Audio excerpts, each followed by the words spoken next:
Shalom Bapak Ibu, Saudara Jemaat GBI Rahel Wiyung dan Kalijudan. Hari ini kita boleh kembali memperingati Hari Pentakosta, di mana Roh Kudus dicurahkan. Dan itu mari kita akan melihat kebenaran firman Tuhan yang terambil dari kitab Yohanes pasal 16 di ayat yang ke-7. Injil Yohanes pasal 16 di ayat yang ke-7. Demikian firman Tuhan. Namun benar yang kukatakan ini kepadamu adalah lebih berguna bagi kamu jika aku pergi. Sebab jikalau aku tidak pergi, penghibur itu tidak akan datang kepadamu. Tetapi jikalau aku pergi, aku akan mengutus dia kepadamu. Amin. Nah, Bapak Ibu Saudara kekasih Tuhan, saat kita memperingati hari kenaikan Tuhan Yesus beberapa waktu yang lalu, ketika Tuhan Yesus naik ke surga, maka Tuhan berjanji akan mengirimkan Roh Kudus. Dan memang 10 hari kemudian Alkitab mencatat sesudah Tuhan Yesus terangkat naik ke surga, maka Roh Kudus dicurahkan. Itu ada di kitab Kisah Para Rasul pasal yang kedua. Pengalaman pertama kali dialami oleh para murid Tuhan Yesus, baptisan Roh Kudus, di mana Roh Kudus dicurahkan atas semua murid-murid Tuhan Yesus. Dan setelah Roh Kudus dicurahkan, maka terjadilah sesuatu yang luar biasa. Kehidupan para murid Tuhan, iman rohani para murid Tuhan mengalami perkara-perkara yang luar biasa, hingga mereka boleh dipakai menjadi alatnya Tuhan, menjadi saksinya Tuhan. Nah, demikian juga hari ini kita umat Tuhan, gereja Tuhan memperingati hari Pentakosta, di mana Roh Kudus dicurahkan. Nah, sesudah Tuhan Yesus terangkat naik ke surga, maka Roh Kudus dicurahkan. Roh Kudus dicurahkan sebagai penolong atas kehidupan setiap anak Tuhan. Dalam Injil Yohanes pasal 14 di ayat yang ke-16, Yohanes 14 ayat 16 dikatakan, "Aku akan minta kepada Bapa, dan ia akan memberikan kepadamu seorang penolong yang lain, supaya ia menyertai kamu selama-lamanya." Sebutan untuk Roh Kudus dalam Yohanes pasal 14 ayat 16 dikatakan penolong, di mana Roh Kudus menolong kehidupan setiap orang percaya. Roh Kudus menyertai hidup orang percaya, bahkan Roh Kudus tinggal diam di dalam kehidupan setiap orang percaya, menolong orang percaya. Nah, tentu maka berarti menunjukkan kepada setiap kita betapa penting peranan Roh Kudus sebagai penolong dalam kehidupan setiap orang percaya. Nah, karena itu kita akan lihat apa saja peranan Roh Kudus dalam kehidupan orang percaya, sehingga dikatakan sebagai penolong atas kehidupan orang percaya. Yang pertama, peranan Roh Kudus adalah menginsafkan. Yohanes pasal 16 di ayat yang ke-8, Yohanes 16 ayat 8 berkata, "Dan kalau ia datang, yaitu Roh Kudus, ia akan menginsafkan dunia akan dosa, kebenaran, dan penghakiman." Peranan Roh Kudus yang pertama sebagai penolong adalah menginsafkan. Semua orang pernah melakukan kesalahan. Kalau mau jujur, siapa orang yang tidak pernah melakukan kesalahan? Tidak ada. Bahkan tokoh-tokoh Alkitab yang ditulis dalam Alkitab pun mereka juga pernah melakukan kesalahan. Hanya satu yang tidak pernah melakukan kesalahan, sekalipun manusia atau menjadi manusia, yaitu pribadi Tuhan Yesus. Selama kehidupan Tuhan Yesus ada di muka bumi sebagai manusia, Tuhan Yesus sama sekali tidak pernah melakukan kesalahan. Namun semua manusia yang lain, termasuk tokoh-tokoh Alkitab pun pernah melakukan kesalahan. Nah, ketika seseorang pernah melakukan kesalahan, maka betapa penting peran Roh Kudus atas kehidupan orang percaya ketika mereka melakukan dosa atau kesalahan. Roh Kudus berperan untuk menyadarkan, menginsafkan. Ketika seseorang sadar, insaf akan kesalahannya, Tuhan ingin supaya mereka segera meninggalkan dosa, berbalik dari kesalahannya, kembali kepada yang benar. Nah, karena itu betapa penting peran Roh Kudus untuk menyadarkan, menginsafkan seorang umat Tuhan ketika mereka melakukan dosa atau kesalahan. Ini yang pertama, peranan Roh Kudus yang dikatakan sebagai penolong, yaitu menginsafkan seseorang. Peranan Roh Kudus yang kedua adalah memimpin, menuntun kehidupan umat Tuhan.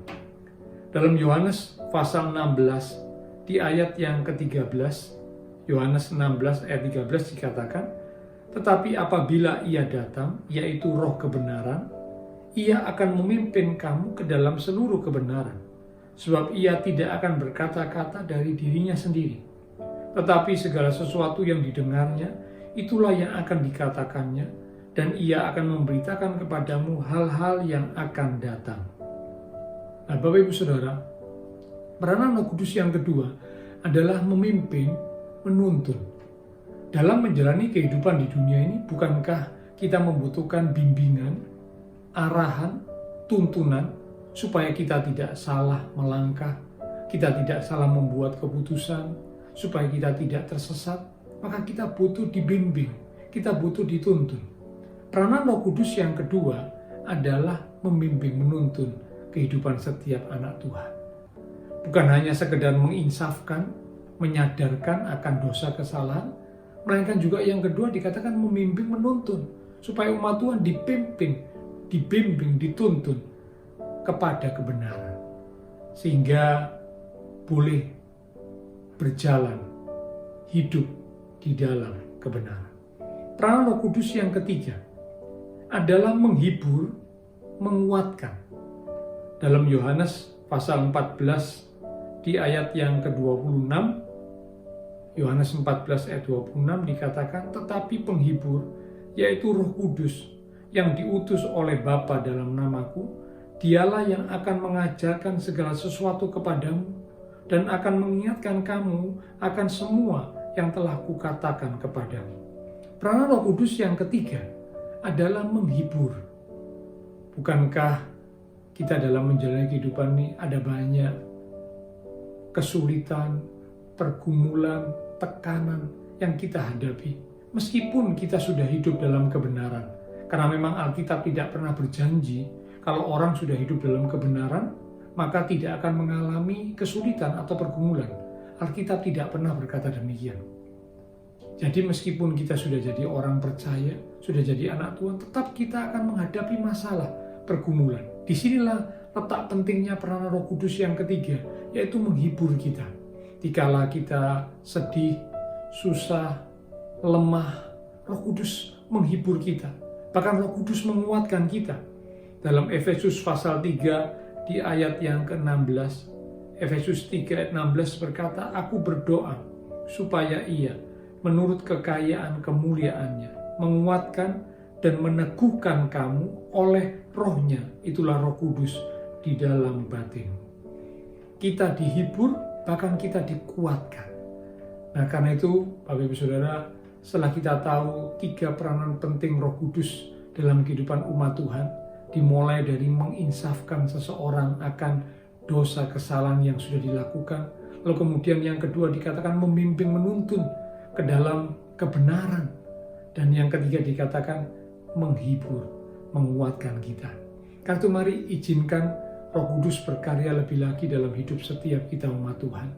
Di peringatan Pentakosta ini, Tuhan ingin supaya kita memberi kesempatan untuk Roh Kudus berkarya, beracara lebih lagi dalam hidup kita, sehingga hidup kita boleh diubahkan, hidup kita boleh dipulihkan, bahkan kita boleh menjadi saksinya Tuhan. Seperti yang terjadi pada murid-murid Tuhan Yesus. Mereka boleh jadi saksi Tuhan yang efektif. Demikian juga setelah hidup kita diubahkan dan dipulihkan oleh kuasa Roh Kudus, bila hidup kita boleh memuliakan Tuhan dan menjadi saksinya Tuhan. Ayat penutup dalam Kisah Para Rasul pasal 1 ayat yang ke-8 dikatakan, Kisah pasal 1 ayat yang ke-8, tetapi kamu akan menerima kuasa kalau Roh Kudus turun ke atas kamu, dan kamu akan menjadi saksiku di Yerusalem dan di seluruh Yudea dan Samaria dan sampai ke ujung bumi. Amin. Nah, Roh Kudus yang dicurahkan atas kehidupan umat Tuhan dan memenuhi kehidupan umat Tuhan, itu akan memberikan kuasa, power kepada umat Tuhan. Sehingga umat Tuhan yang sudah dipulihkan, diubahkan, umat Tuhan itu boleh menjadi saksinya Tuhan. Hidupnya memuliakan Tuhan dan menjadi berkat. Mari kita satu dalam doa. Terima kasih Tuhan Yesus. Hari ini saat kami umat Tuhan memperingati hari Pentakosta, di mana Roh Kudus dicurahkan atas setiap orang-orang yang membuka hatinya, yang memberi dirinya untuk dipenuhi kuasa Roh Kudus, dibimbing, dituntun Roh Kudus, maka Roh Kudus akan berkarya dalam kehidupan setiap anak-anak Tuhan. Karena itu Tuhan, kami membuka hati kami. Kami izinkan kuasa Roh Kudus memenuhi hati dan kehidupan kami, bahkan membimbing menuntun langkah hidup kami, sehingga kami boleh diinsafkan akan segala kesalahan kami, berbalik dari segala kesalahan dan dosa kami, dipimpin, dituntun ke dalam seluruh kebenaran. Bahkan kami boleh dihibur, dikuatkan ketika tantangan masalah kami hadapi. Kami tidak lemah, kami tidak putus asa, karena Roh Kudus menghibur dan menguatkan kami. Sehingga dengan karya Roh Kudus yang luar biasa, hidup kami boleh memuliakan Tuhan. Bahkan hidup kami boleh menjadi saksinya Tuhan. Terima kasih Tuhan. Biarlah berkat anugerah damai, sukacita yang melimpah dari Allah Bapa Surgawi, kasih Tuhan Yesus Kristus, dan persekutuan dengan kuasa Roh Kudus yang terus membimbing menuntun langkah kehidupan setiap kita. Itu terus minta kita sekalian mulai hari ini sampai Maranatha Tuhan Yesus datang kembali. Di dalam nama Tuhan Yesus Kristus kami sudah berdoa. Amin.